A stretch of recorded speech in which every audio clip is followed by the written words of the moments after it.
What is an NFT? What does it stand for? Why is it all I'm hearing about? NFT this, NFT that. Maybe you should go outside. This is not a real thing. All this and more on Ibis Explains. Now, NFT does not stand for no Fortnite today. Something I wish I had said in 2018 before my French speaking GCSE, which I failed.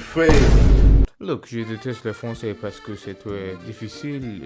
Je joue à foot avec mon ami c'est le weekend parce que c'est très bon. Or something like that. I don't really know. What was I talking about? NFT stands for non-fungible token. And for the fellas in the audience who didn't pass the English language, let alone French, non-fungible means a unique, one-of-a-kind piece of artwork in the context speaking of. It can be a piece of media, a GIF, a GIF, a JPEG, an MP4, a fucking tweet. Yeah? However, what confuses people that unlike owning a one-of-a-kind piece of artwork, where you physically have that piece of art in your presence, you can touch it, you can feel it, you can do whatever you want to it, I'm not going to judge you. The original artist can distribute the same contents of the NFT however they like, exactly the same as the one the consumer has bought, but theirs has been validated, and is confirmed to be unique and different to the others through blockchain. Now that may sound confusing, and that's because it is. It boils down to consumer buys the same piece of media that the artist can distribute. NFTs have recently been in the news due to some noticeable celebrities jumping in on the trend and bringing it to the public eye. Now recently Logan Paul, the greatest boxer of all time, has really shoved NFTs into the limelight, most noticeably about Pokemon. You fucking child. Oh, do not fret, my fraudulent friends, he does not have the rights to Pokemon. What kind of dark, twisted universe that is. Instead he sold some artwork in the same style of it. Commissioned, of course.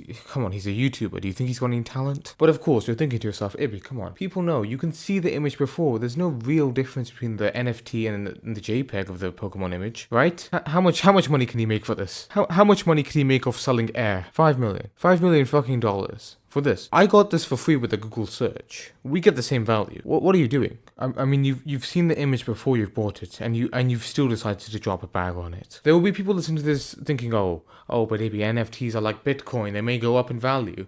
My brother, take a seat. Take a seat. You need this. Which sane person in 2 years is going to buy a Logan Paul NFT off of you? Who? Mental. You need to be put in a mental asylum. But now you're thinking, oh, this NFT thing, how do we get our grubby little hands all over these unique JPEGs and MP4s? How are they made? I'm going to be 100% transparent with you. I'm not the most green person. I'm not that much of an eco-warrior. Yeah, I fucking buy shit that's not eco-friendly. Sue me, kill me. Not even the cool green badges at school could get me to join the eco-warriors. But the way these NFTs are made are inefficient to say the least. And there's so much information going about that it's genuinely a hassle to know who's telling the truth and who's just trying to fucking spread their propaganda. And the fact of the matter is, yes, just like Bitcoin, making a blockchain NFT takes power. Okay, it might be the same as a human consumes in a month, or it might be less. I had so much trouble finding some actual statistics for this, and not just some fucking twat trying to spread their own agenda, just shoving it down my throat. Mate, I just want to know the facts, please. So I'm not going to say that consumes 20,000 or fucking 5, but I do know that it does consume some energy. So yes, it's bad for the environment. How bad? Who's to say? You know? But whatever amount of energy they take up to make, for what purpose? A non-distinguishable gif of a cat? Or, let's say hyper-fucking-thetically, you paid 2.9 million for the rights to a tweet. This can't be real.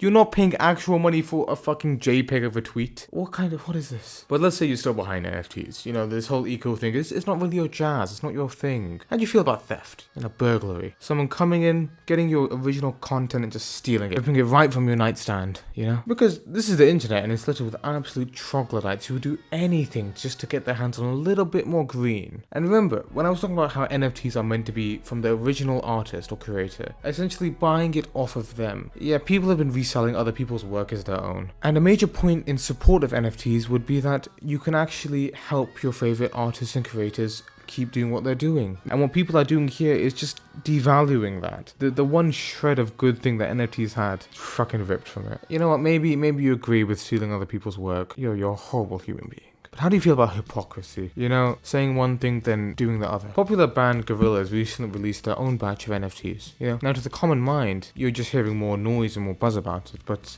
for Gorillaz fans, this was a shock, because they created a whole fucking album about global warming. Are you kidding me? Sometimes in life you will really dedicate a whole album about how global warming is bad and we need to change our ways, and then fucking support NFTs.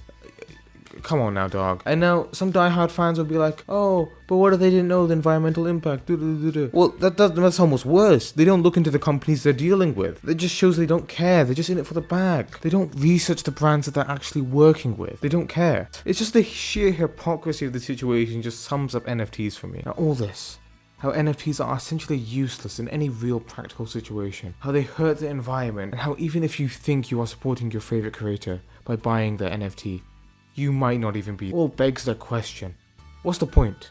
I don't know.